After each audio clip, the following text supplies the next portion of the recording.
hari update zibiri zinzanye. Facebook umuntu wese ashobora gukora yinjiza amafaranga bivanye n'ivyo ariko arashirako, bivanye n'ivyo ariko arashira ku rukuta rwiwe canke ku ruhome rwiwe rwa Facebook. Akoresheje haba main account, ndavuga iyi konti isanzwe canke page ya Facebook. Ariko rero iyi option yo gukoresha main account no kuvuga ikoni isanzwe ijemwo vuba. Ubundi bwo kare canke umuntu bivanye n'amahitamo yiwe no bubirimwo ashobora guhitamo ko Facebook ibintu ashizeho birabwa n'umuntu yahaye ubugenzi canke bafitaniye ubugenzi. Abo rero n'abantu usanga baba barahisemwo ko atari umuntu wari we wese ari kuri Facebook ashobora kubona ama profile yabo.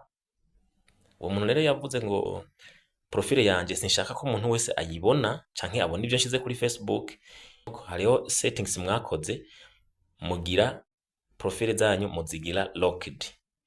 Wewe rero uri mu bantu bavuze ko ushaka kugiza amafaranga kuri Facebook ukaba waragize locked profile yawe, wewe aho nurimwo birasaba ko ugenda muri settings canke aho waciye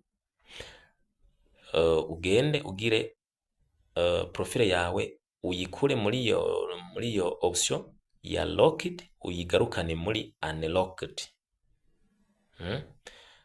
Ico giheze nibwo ijya etape twashizeho muri video ya mbere jo mu gatondo biza gukunda ko abantu mwakoze locked profile zanyu ziri locked, ntabwo biza gukunda ko mubona iyo option ya professional dashboard. Nibiza gukunda kuko profile zanyu mwazigize privé. So ushaka rero yuko ushobora kuba mu ba content creator bashobora gushira ibintu kuri Facebook binjiza amafaranga, banzo ugire unlocked profile yawe ize ubusanzwe ishobora kubonwa no muntu uwariwe wese. Ibyo utabihisemwo we ntuzoburi mu bipfuza gukora bashira ibintu kuri Facebook bikinjiza amafaranga. Cyo ni cyambere. Cya kabiri, umuntu aziko akoresha Facebook Lite, hindura ukoreshe Facebook yonyene yanditse mu irangi risa na bleu.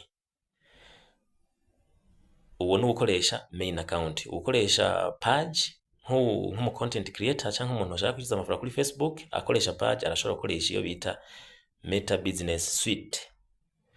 Meta Business Suite ukoresha page niyo ashobora gukoresha mu gupostinga ibintu vyiwe.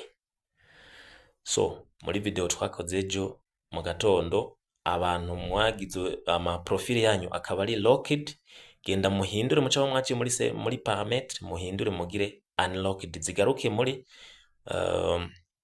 konte ishobora kubonwa n'umuntu uwari we wese. Nibwo ushobora kubona iyi option ya professional dashboard. Hama twese tuje ku rugezo rumwe cindabaha video ya mwisho.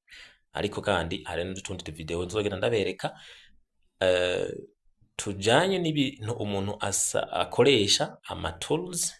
Donc ibintu ushobora kuba ufise nk'ibintu shanka bibiri cyangwa bitatu uburiza kuba ufise mu gushaka gukora utuntu dushobora kwigiza amafaranga kuri Facebook nko gukora utu video, gukora utu photo iki ibintu nk'ibyo. Ariko ibyo ni mu nyuma y'iyi video igiye gukurikira ya nyuma ngiye kuzobereka ibisaba kugira ngo ushike kuri monetization.